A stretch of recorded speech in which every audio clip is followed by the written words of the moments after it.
नमस्कार, मी अजिंक्य भातंब्रेकर आणि तुम्ही पाहताय लोकशाही मराठी. माझ्या सोबत आहे माझी सहकारी लाघवी ओम नमस्कार, सावंत. मी लाघवी ओम सावंत. अर्थात अजिंक्य, गेले 2 दिवस राज्याच्या राजकारणात जी चर्चा होते ती केवळ आणि केवळ एका व्यक्तीची, आणि ते व्यक्तिमत्व आहे राष्ट्रवादी काँग्रेसचे ज्येष्ठ नेते आणि आता नुकताच त्यांना अन्न आणि नागरी पुरवठा विभागाचा पदभार देखील मिळालेला आहे, ते म्हणजे मंत्री छगन भुजबळ साहेब. भुजबळ साहेब, आपलं खूप खूप स्वागत लोकशाही मराठीमध्ये. भुजबळ साहेब, तुम्ही जे म्हणालेलात की मेरे बारे में कोई राय न बना लेना गालिब, एक दिन वक्त भी बदल जाएगा और तुम्हारी राय भी बदल जाएगी, ते शब्द खरे ठरले. चालत आहे, कधी कधीचे शब्द खरे ठरतात. सगळ्याच गोष्टी काय आपण म्हणतो तसं होत नाही, पण कधी कधी होतं तसं. काय या जीवनामध्ये अशा अपडाऊन्स होत असतात. आता काय सांगायचं या सगळ्यांमध्ये, त्याच्यावर मी दुसरं असं सांगेन कि जो ख्वाबों में देखते हैं वो हकीकत में नहीं होता. जो ख्वाबों में देखते हैं वो हकीकत में नहीं होता. और जो जिंदगी सिखाती है वो किताबों में कहाँ होता है भाई. ये तो जिंदगी में जो है आगे चलते रहो, नई नई बातें हम सीखते हैं. पण हे खातं अन्न पुरवठा मंत्री, कोरोना काळात सुद्धा ते खातं तुमच्याकडे होतं आणि त्या काळात तुम्ही केलेलं काम, अगदी घराघरात पोहोचवलेलं अन्न, या सगळ्या गोष्टी लक्षात तर आहेत. पण अन्न पुरवठा मंत्री आणि छगन भुजबळ हे वर्षानुवर्षाचं समीकरण असं राहिलेलं आहे. हे ठरलं 8 दिवसापूर्वी फडणवीसांच्या भेटीत की जेव्हा सबुरीचा सल्ला दिला होता त्या भेटीत? आता सगळ्याच गोष्टी काय सांगायच्या. काय मी म्हटलं ना, शेवट त्याचा गोड झाला तर सगळं चांगलं समजून चालायचं पुढे. काय शिळा कढीला ऊत आणून काय फायदा आहे मला तुम्ही सांगा. छगन भुजबळ 9वी 10वी वेळा शपथ घेण्याचे 1991 साली पहिल्यांदा सुधाकरराव नाईकांच्या मंत्रिमंडळात मी कॅबिनेट मंत्री महसूल झालो. पवार साहेबांच्या मंत्रिमंडळामध्ये गृहनिर्माण मंत्री झालो. सरकार गेलं तर मी काँग्रेसचा विरोधी पक्ष नेता झालो. CWCचा मेंबर होतो मी. त्याच्यानंतर काँग्रेस फुटली तरी सुद्धा जनमत एवढं सरकारच्या विरुद्ध होतं की आम्ही 2 तुकडे झालेले काँग्रेस एकत्र आलो तर आमचं सरकार होत आहे. आणि मी त्यावेळेस तेच सांगितलं की ठीक आहे. त्यावेळेस सुशील कोलकर, एक दिल्लीच्या राजदीप सरदेसाई होते समोर विचार, आता काय होणार, त्रिशंकू, कोणी सरकार बनवू शकत. मी त्यावेळेस सांगितलं, सुशील कुमार शिंदे होते म्हणून म्हटलं आता चला काय आप बडे भाई बन गए, 7-8 लोक जास्त निवडून आले आमचे कमी, हम छोटे भाई, काय आपण एकत्र नाही आलो तर हे लोक परत जाऊन बसतील आणि जनादेश तुम्ही आम्ही एक विरोधी लढलो असताना सुद्धा यांना मेजॉरिटी नाही मिळत आहे. याचा अर्थ जनता किती प्रक्षुब्ध आहे याच्यावर. चला, आणि नंतर ते पुढे काय झालं तुम्हाला माहिती आहे. हो, पण भुजबळ साहेब, एक प्रश्न विचारावा वाटतो. म्हणजे मगाशी लागवेनी पण तुमचा जो शेर तुम्ही त्यावेळेला ऐकवला होता, परिस्थिती नेमकी काय अशी घडली की म्हणजे सगळे माध्यम छगन भुजबळांचं नाव असणारच मंत्रिमंडळात, ते असतीलच, तुम्ही ज्येष्ठ नेते आहात आणि ज्येष्ठ मंत्री देखील होता त्यावेळेला, पण मग असं नेमकं काय घडलं याची उत्सुकता सर्वसामान्यांना पण होती. आणि त्यावेळेला काय घडलं हे मला काही सांगता येणार नाही का, पण एक तो त्या 2-4 महिन्यातला इतिहासच तो आहे. मी तर नव्हतो त्या मीटिंगमध्ये, दिल्लीच्या मीटिंगमध्ये फडणवीस, शिंदे आणि अजितदादा, प्रफुल्ल पटेल वगैरे. आणि त्या नाशिकचं लोकसभेचं नाव आलं तर त्याने सांगितलं इथे भुजबळच उभे राहणार. बरोबर. आणि त्याच्यावर चर्चा झाली, फायनल झालं. मला ताबडतोब बोलवून घेतल्या ठिकाणी तिकडे अजितदादांच्या बंगल्यावर. पण असं आहे. म्हटलं मी तिकीट मागितलं नाही, खूप ऊन होतं. म्हटलं कुठे जाऊ आता, आम्ही काही करू शकत नाही, तुम्ही जाऊन तिकडे दिल्लीला सांगतो. काय आमच्या हातात नाही. आम्ही पण सांगितलं, त्यांनी स्वतःहून सांगितलं आम्ही काय करणार.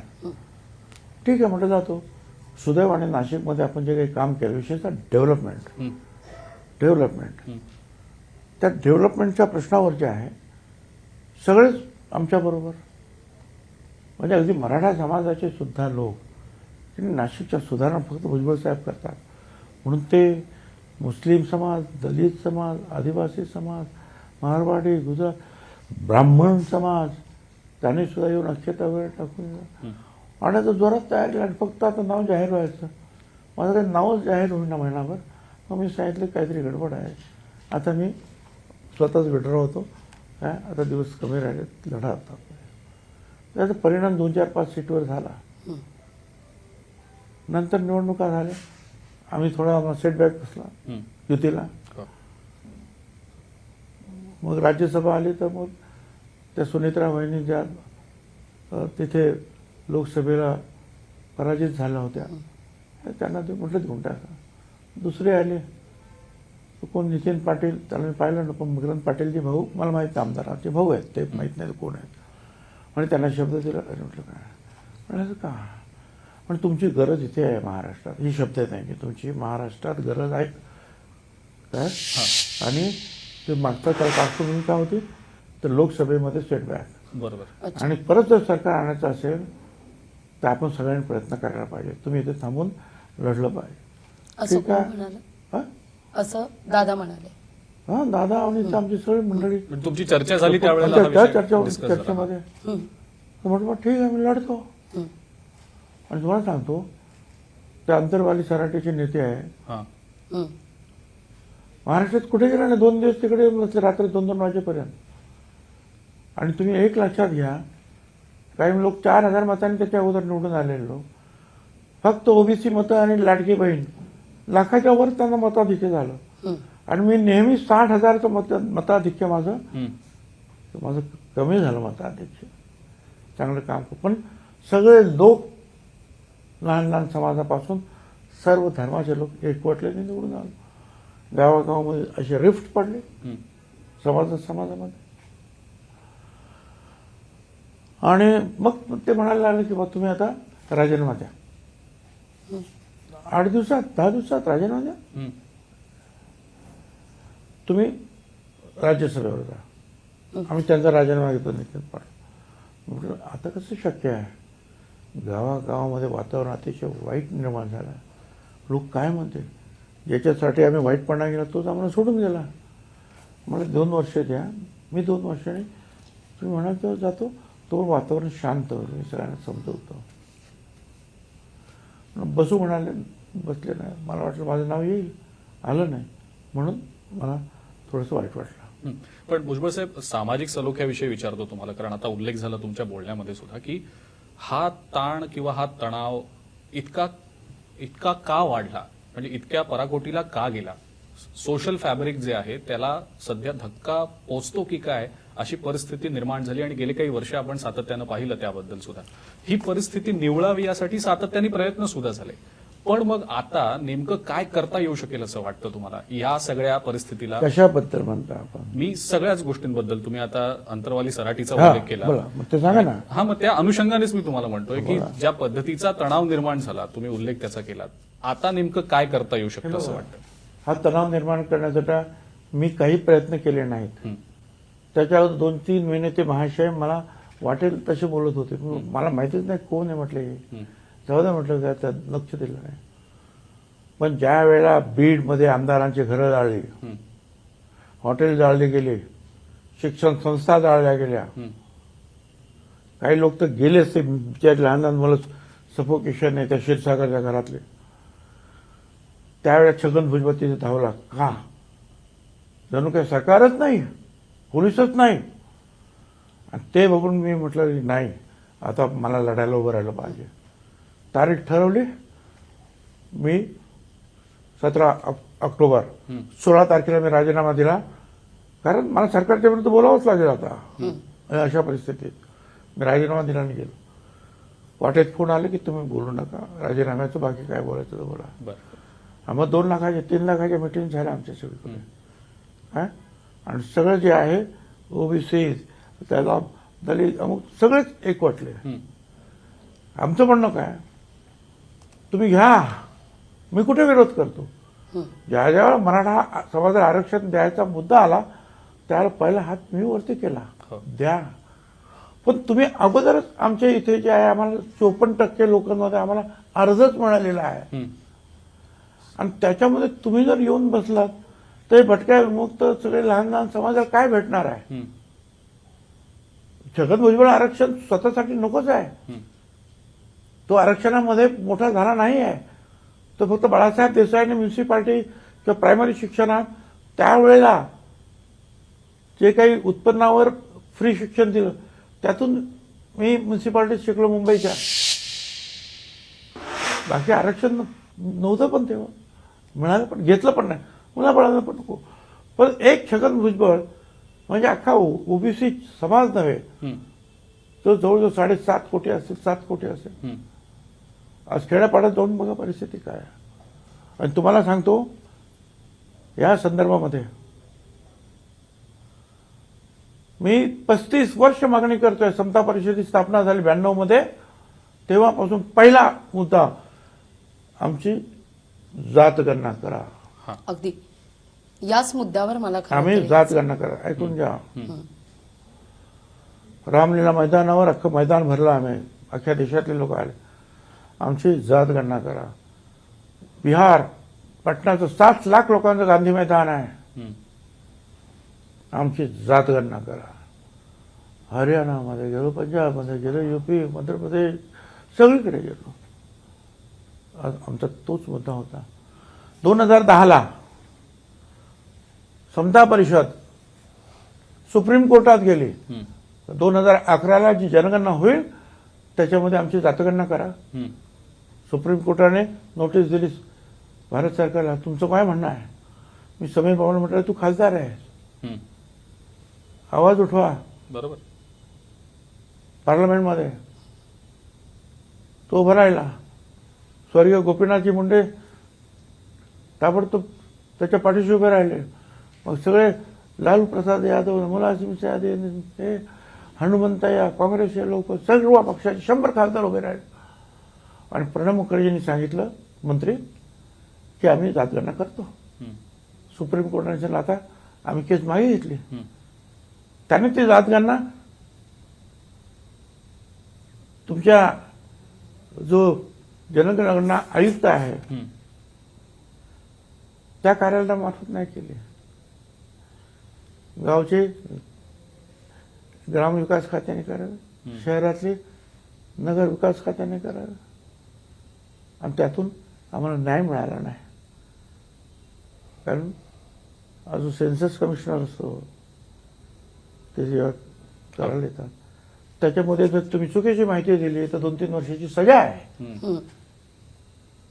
म्हणून त्याला काहीतरी व्हॅलिडिटी आहे. हे तर काही आपलं तयार केलं. तरी सुद्धा जेटली साहेबांनी 2016ला सांगितलं, माझ्याकडे रिपोर्ट आला, हम्म. वाईट परिस्थिती आहे परंतु डाटा नाही.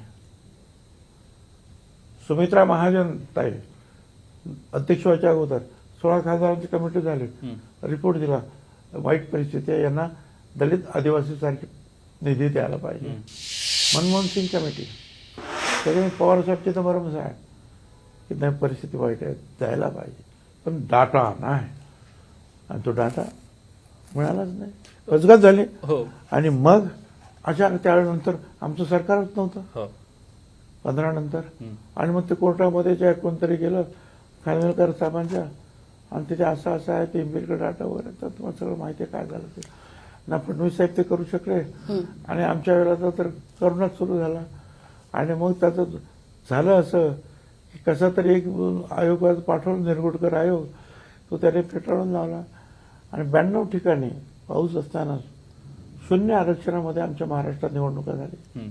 नाही, त्याच मुद्द्यावर त्याच्यानंतर मध्य प्रदेश आलं, हा. मग तिथे आणखी लोक उभे राहिले.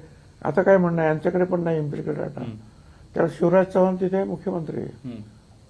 त्याने सांगलं काय आता महाराष्ट्राचा न्याय तुम्हाला पण नाही काय, डाटा आणा. ते दिल्लीत गेले मुख्यमंत्री, त्याने काय केलं, आणि एक आयोग बनवला. 15-20 दिवसामध्ये त्याने तो दिला, आणि त्यांचं ते ओके झालं. मग आम्ही पण त्याच्यात तो पाठिया कमिशनचा बनवला, आमचं पण सुटलं त्याच्यात. पण तरी सुद्धा भाटिया कमिशन अशी काय गावं की जिथे ओबीसीचे सरपंच आहेत तिथे लिहिलं की शून्य आहे ओबीसी. हे मी दाखवलं, प्रूव्ह केलं. त्यावेळेला उद्धव ठाकरे होते मुख्यमंत्री. बघा हे म्हणून आता घाई केली नाही तर आहे ते पण जायचं, जे मिळेल ते घेऊया आपण. मिळालं. पण नंतर आता जेव्हा परत उभं राहिलं, का 2-4 वर्ष उभं राहिलं कोर्टात केस आणि सगळं, तेव्हा मग आम्हाला पण भीती वाटलं. ते भाटिया कमिशन सारखं केलं तर मला 8% 10% काहीतरी असं काही मिळेल काय. मग समीर भुजबळ, महेश झगडे, ससाने यांना आम्ही पाठवलं काय, आणि तिकडे म्हटलं सगळ्यांना भेटा. काय गोपाल चक्रवर्ती काय आहे त्यांचं नाव, मोठे वकील आहे, त्यांना उभं केलं. इंदिरा जयसिंग आणि मॅडमला भेटले. फडणवीस साहेबांना म्हटलं मग तुम्ही आता मदत करायला पाहिजे, ओबीसी तुमचा DNA आहे. त्यानेच फोन लावला की म्हणतात त्याप्रमाणे आपल्याला ऐकायला पाहिजे. सरकारी वकील फॉर झाले, तुषार मेहता फॉर झाले. आणि केस उभे राहिल्यानंतर आम्ही सांगितलं, विशेषतः इंदिरा जयसिंग यांनी मुद्दा मांडला की बा ओबीसी 54% आहेत, 27% आरक्षण त्याचं आहे. कोणी काहीतरी 15 दिवसात 1 महिन्यामध्ये काय हे देतो, रिपोर्ट देतो, त्याप्रमाणे चालणार नाही. त्यांचं 27% आरक्षण द्या. विचारलं काय म्हणणं आहे तुमचं, सगळ्यांना विचारलं. बोलत काय नाही, आमचं काय म्हणणं नाही, द्या. झालं आमच्या, आम्हाला तेच पाहिजे होतं. जातगणनाची मागणी आम्ही केली, मोदी साहेबांनी आमची ती पूर्ण केली. हे जे आहे आम्हाला पूर्वीप्रमाणे आरक्षण पाहिजे होतं. फडणवीस साहेबांनी काय तिथे आम्हाला मदत केली. त्यासाठी मी शिवसेना सोडली, जीव तळ हातावर घेऊन. त्यावेळेला काही सोपी नव्हतं. 35 वर्ष झाली जवळपास 1999 मध्ये. त्यावेळेस सोपं नव्हतं. फक्त एकच जायचा रस्ता होता, बाहेर यायचा रस्ता नव्हता काय. फक्त वरून उडी टाकायची, वाचला तर वाचला, नंतर गेला, अशीच परिस्थिती. तशी उडी टाकली होती आम्ही सगळ्यांनी, 18 लोकांनी टाकली. ठीक आहे, ते आमचं झालं का म्हणून मला आनंद आहे की मोदी साहेब म्हणा किंवा फडणवीस साहेब आमच्या गरीबात, अहो भटक्या आहे होतं, गोर गरीब किती अडचण येत आहे. पण ते केवळ निवडणुकीसाठी नाही आहे, हे लक्षात ठेवा. पण हे जे आहे तुम्हाला माहित नाही ती गोष्ट सांगतो. ते तुमचं जे राजकारण होत्या बाजूला नाही, राजकारण आमचं म्हणणं असं आहे की जे सुमित्रा महाजन ताईंनी सांगितलं, जे मनमोहन सिंग कमिटीने सांगितलं की हा गट फार अडचणीत आहे, जे बाबासाहेब आंबेडकरांनी सांगितलं, 340व्या आर्टिकलमध्ये लिहिलं, आयोग तयार केला. करा, आयोग तयार झाला नाही 1-2 वर्षामध्ये. बाबासाहेब आंबेडकरांनी दुसऱ्या 2 प्रश्नाबरोबर हा प्रश्न घेतला आणि भारत सरकारचा राजीनामा दिला. ते आमचं आरक्षण जे आहे परत मिळावं म्हणून आम्ही शिवसेना सोडली, इकडे आलो. पवार साहेबांनी आम्हाला त्या आरक्षणाची, VP सिंग यांनी हे केलं की चला आरक्षण मंडल आयोग ऍक्सेप्टेड. पवार साहेबांनी, आम्ही जालन्याला 1 लाख लोकांची मिटिंग घेतली समता परिषदेतर्फे, कडाकुडामध्ये मागणी केली इम्प्लिमेंटेशन. त्याने सांगितलं 1 महिन्यात करणार. पवार साहेबांनी केलं. आम्ही त्यांचे सुद्धा आभारी आहोत. पण हे सगळं नुसतं इलेक्शनसाठी नाही. जे जसं दलित समाजाला, आदिवासी समाजाला भारत सरकारकडून पैसा येतो, राज्य सरकारकडून आदिवासी समाजाला 9%, कमी जास्त होत असे, एवढं बजेट वेगळं येतं.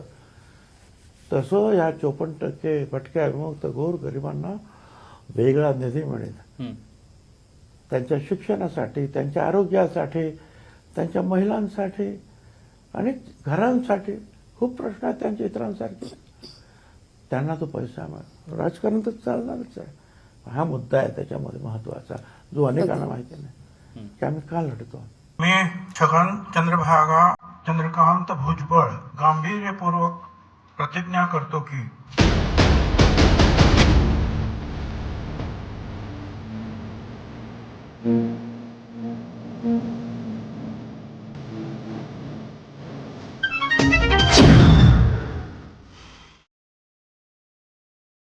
मी छगन चंद्रभागा चंद्रकांत भुजबळ गांभीर्यपूर्वक प्रतिज्ञा करतो की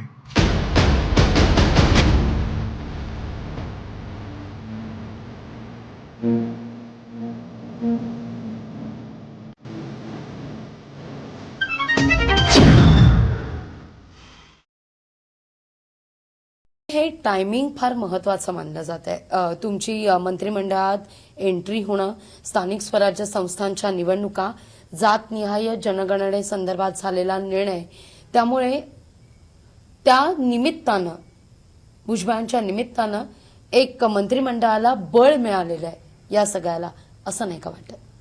वा, तुम्ही माझ्याबद्दल चांगलं बोललात, मी तुमचा आभारी आहे. परंतु का कशामुळे झालं आता तर त्यांच्या मनाला माहिती, मला काय माहिती.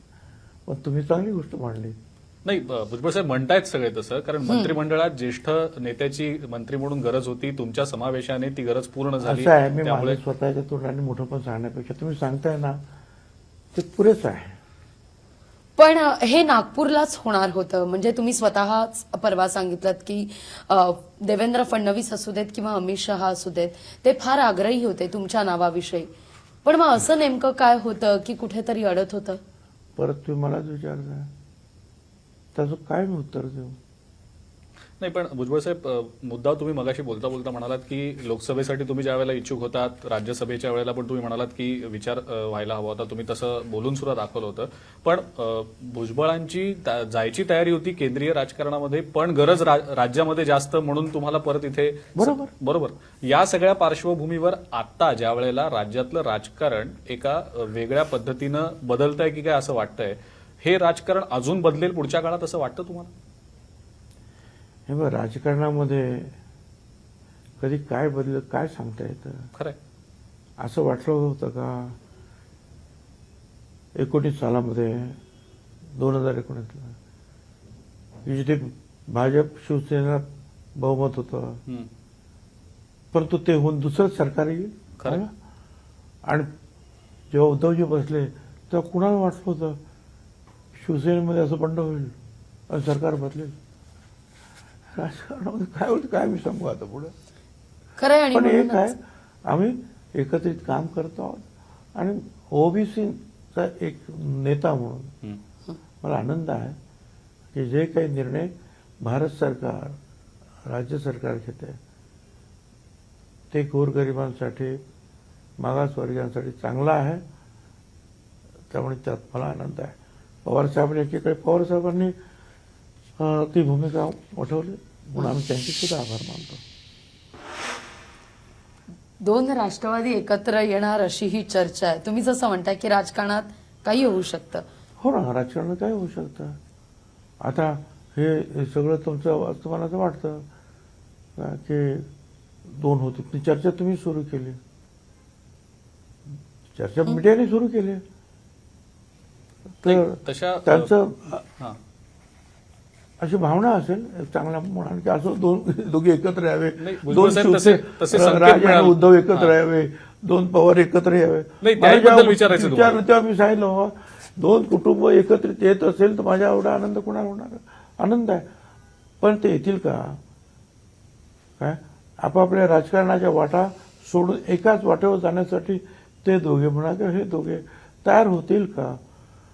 तर आजच्या वेळेला माझं मत आहे की ते नाही. बरं. पण भुजबळ साहेब, एक प्रश्न त्याच निमित्ताने विचारतो की तुम्ही अजित पवारांबद्दल सुद्धा भरभरून बोलता, शरद पवारांबद्दल सुद्धा भरभरून बोलता, आणि ज्या ज्या वेळेला या अशा मीडियाबद्दल सुद्धा बोलतो मी बरोबर. नाही, ते बोलताच तुम्ही. पण मुद्दा हाच आहे की अशा बातम्या ज्या वेळेला येतात, दोन राष्ट्रवादी एकत्र येण्याच्या, अजित पवार शरद पवारांच्या भेटीगाठी झाल्यानंतर त्या बातम्या जास्त तीव्र झाल्या. जर समजा अशी वेळ आली की तुम्हाला कदाचित विनंती करण्यात आली की तुम्ही मध्यस्थी कराल का, तर गरज लागली तर मध्यस्थी कराल? छगन भुजबळ मध्यस्थी करते? कोणासाठी? पवार साहेबांच्या अजित. हां. आता अजित दादा ते पवार साहेबांच्या घरात त्यांच्या छत्रछायाखाली वाढले.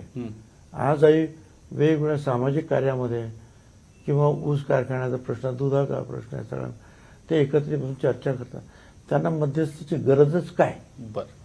बरं, मग तेव्हा छगन भुजबळ कोणत्या पवारांचे असतील? अजित पवारांचे की शरद पवारांचे? अहो, दोन जर एकत्र झाले तर फक्त पवारच शिल्लक राहतात. बरोबर. शरद पवार आणि अजित दादा एकत्र झाल्यानंतर काय राहतं शेवटी? शिल्लक पवार.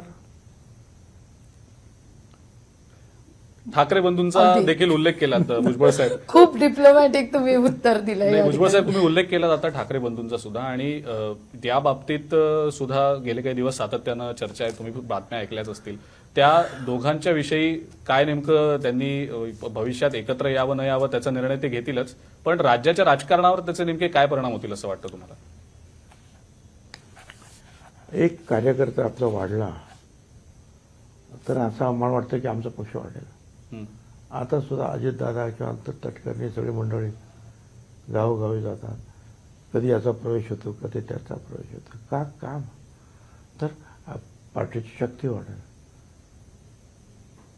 आणि हे 2 ठाकरे त्याच्यामध्ये राज ठाकरे हं. ते स्वतःचं त्यांचं कर्तृत्व आहेच ना. हं. काय उद्धव ठाकरेंनी पण स्वतःचं कर्तृत्व सिद्ध केलेलं आहे. अशा वेळी दोघे जण एकत्र आले तर निश्चितपणे शक्ती वाढणार. एक साधा कार्यकर्ता आला तो आम्हाला आनंद होतो. हं. हे तर 2 मोठे नेते आहेत. लोकांमध्ये प्रेम आहे ते. आणि जुन्या शिवसैनिकांना नेहमी वाटत आलोय यांनी एकत्र यावं असं जुन्या शिवसैनिकांना वाटतंच ना. हं. अगदी. नवीन लोकांना किती वाटतं माहित नाही मला. मंत्रिमंडळात प्रवेश झाल्यानंतर मात्र नाशिकच्या पालकमंत्री पदासंदर्भात सातत्यानं भुजबळ साहेब चर्चा होतीये. नाशिकच्या पालकमंत्री पदासंदर्भात तुमची नेमकी काय भावना आहे? सातत्यानं कार्यकर्ते म्हणतात की तुम्हाला सातत्यानं काल सुद्धा सांगितलं की हा वाद वाढवायचा नाही. मला सुद्धा वाढवायचा नाही. मी पालकमंत्री पदाची मागणी केलेली नाही. तो निर्णय त्याला काय घ्यायचा तो घेऊ द्या. मला त्याच्यामध्ये काही वाईट वाटण्याचं कारण नाही. पण मी नाशिकात जन्माला आल्यामुळे मी नाशिकचा बालक आहे. आणि ज्या ज्या वेळेला मला संधी मिळाली मंत्रिपदाची, उपमुख्यमंत्रीपदाची, PWD मंत्री म्हणून, पालकमंत्री म्हणून, कधी त्या वेळेला नाशिकचं डेव्हलपमेंट जे आहे जे मागच्या 25-40 वर्ष झालं नाही तेवढा विकास छगन भुजबळांनी केला.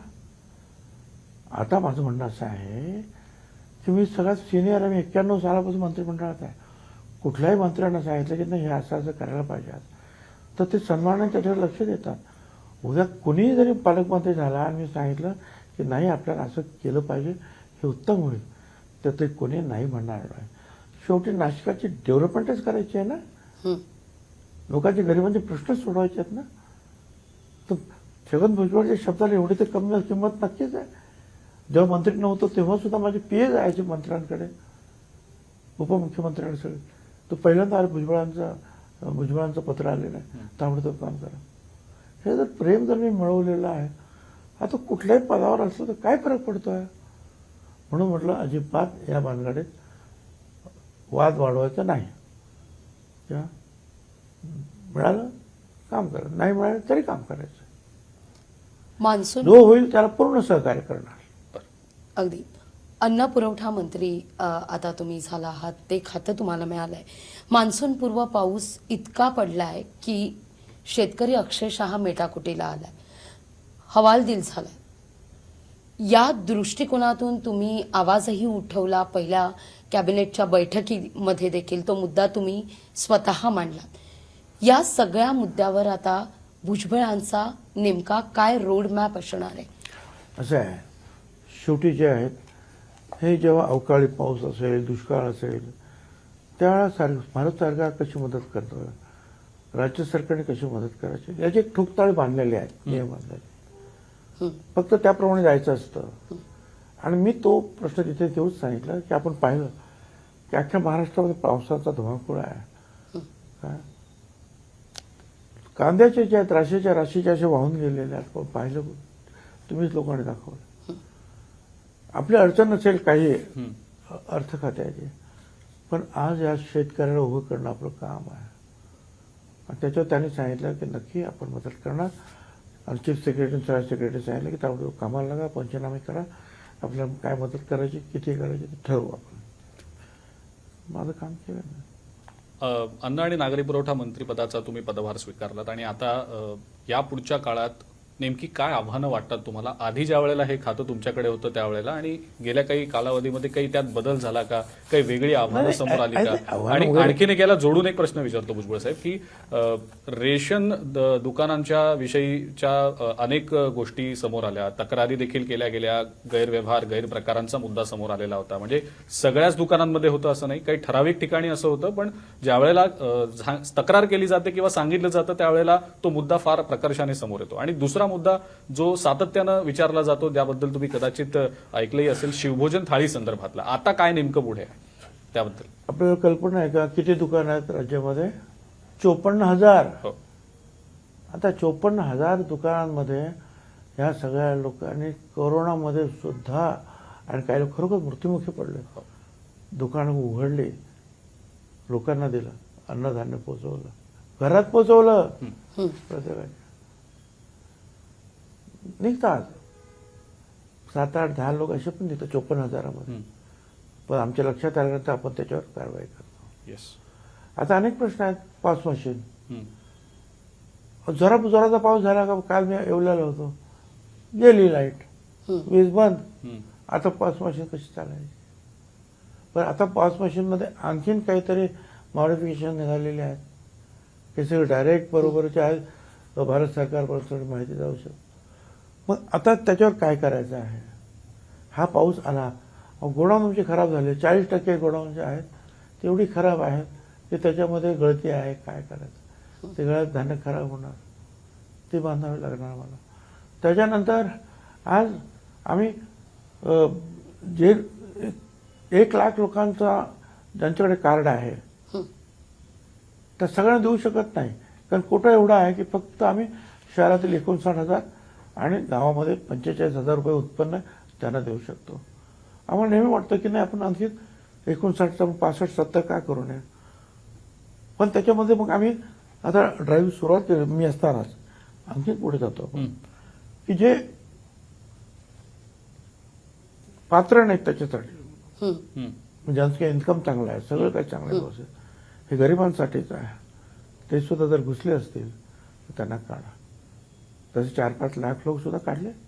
आणखीन ते त्याच्यावर कारवाई करू म्हणजे त्यांचं कार्ड बंद करून टाकू आणि तोच ते सगळे आणखी जे जेवढं धान्य आम्हाला ते वाचेल तेवढंच सुद्धा आम्ही ते सगळं धान्य ज्यांच्याकडे कार्ड नाहीच अजूनही म्हणजे आदिवासी आमचा एक हे आहे वस्ती आहे. अचानक मला कळलं निवडणुकीपूर्वी अरे यांच्याकडे कार्ड नाही 500 लोकांकडे. आम्हाला काय माहिती कार्ड कुठे काढायचं काय. अरे म्हटलं घरी इथे या अधिकारी पाठव जा त्यांची कार्ड काढ. पण राज्यामध्ये असे 1000 लोक निघतील लाखो लोक निघतील. आमचं म्हणणं आहे की जा त्यांच्याकडे त्यांचे कार्ड काढा.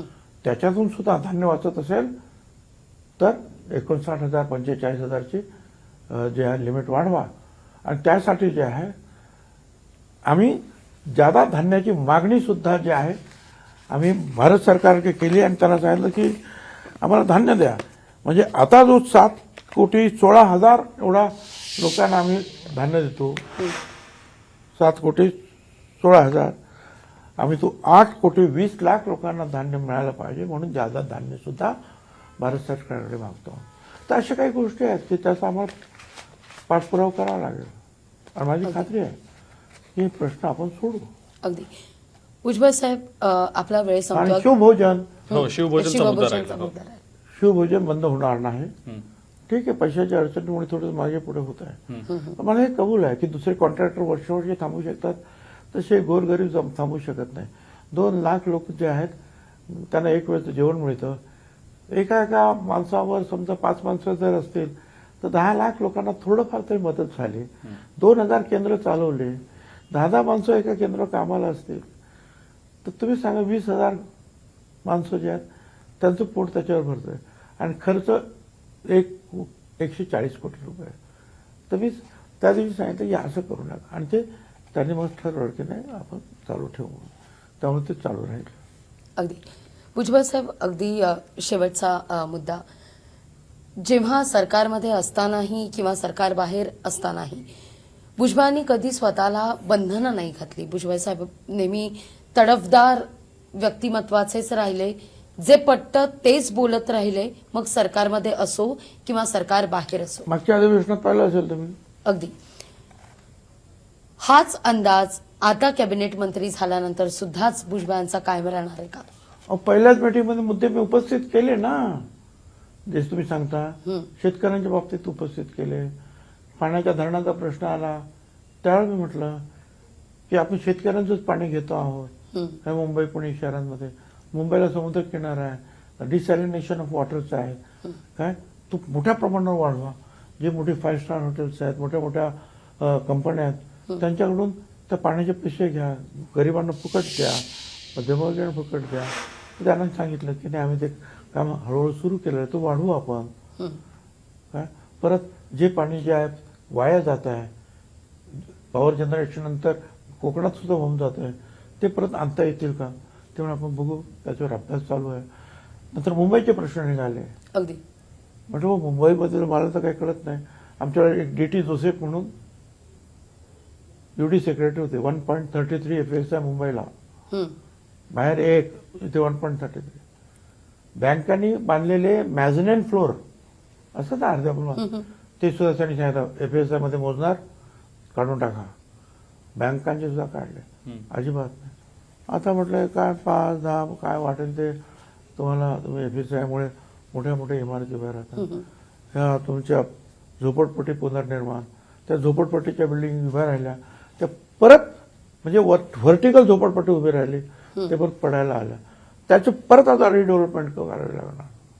आणि ते सत्य परिस्थिती. तर म्हटलं याच्यावर काहीतरी विचार करा. रस्ते तेवढे किती काही केलं तर कुठे जा ट्रॅफिक जॅम आहे, पाण्याचा प्रश्न आहे, काय सिवेजचा प्रश्न आहे, पोल्युशनचा प्रश्न आहे. कधी पोल्युशन मुंबईमध्ये मी पाहिलं नाही, पण मागच्या वर्षी पोल्युशन होतं. कारण माझं आयुष्य इथे गेलो. आणि ते याचं कारणच आहे की या बाजूने, तिन्ही बाजूनी समुद्र असल्यामुळे एका बाजूने हवा आली की दुसऱ्या बाजूने ती सगळी पोल्युशन घेऊन जातं. पण ह्यावर काय आहे, खरंय, परिस्थिती आली ना. हो, खरं. तर हे सगळे प्रश्न मांडले ना मी. त्याची काही काळजी करू नका. सरकार त्यांच्या खिशात काय परिस्थिती आहे निधीची, माझी मतदार किती पडतात, हा मुद्दा वेगळा. पण सामान्य प्रश्नाचे संबंध माझे प्रश्न नाही मांडले. नाही, कारण भुजबळ साहेब प्रश्न विचारण्याचं कारण हेच होतं की लोकप्रिय योजना ज्या आहेत त्या योजनांपैकी काही योजनांना कात्री लावली जाईल बाबा, अशी चर्चा सातत्यानं सुरू होती. आणि तुम्ही ते प्रश्न जास्त तडफेने मांडाल या अनुषंगाने तो प्रश्न विचारला होता. मांडतोच आहोत, मांडतोच. पहिल्या मिटिंगमध्येच मांडलेलं. आणि एरवी सुद्धा मंत्री नव्हतो तेव्हा सुद्धा त्यांच्याकडे मांडतच होतो.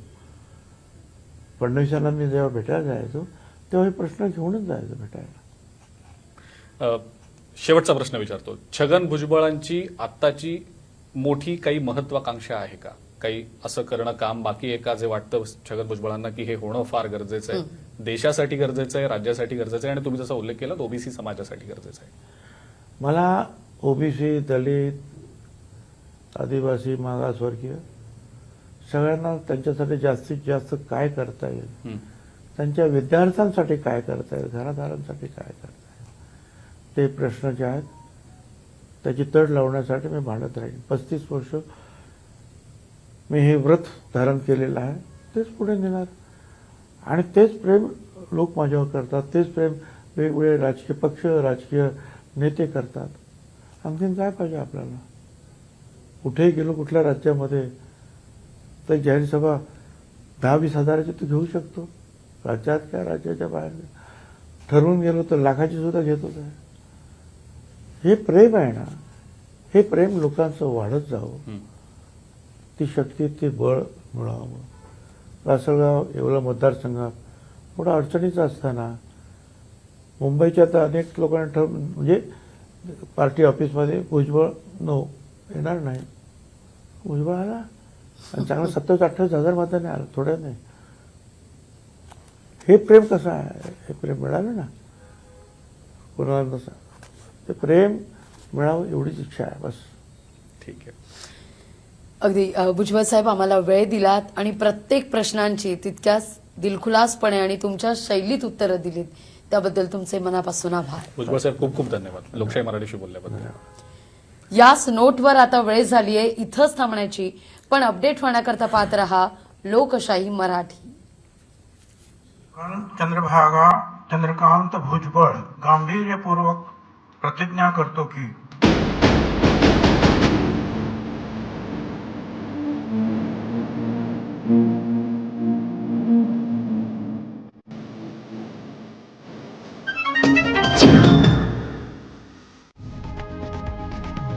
लोकशाही मराठी ऐका, पहा, जागरूक रहा.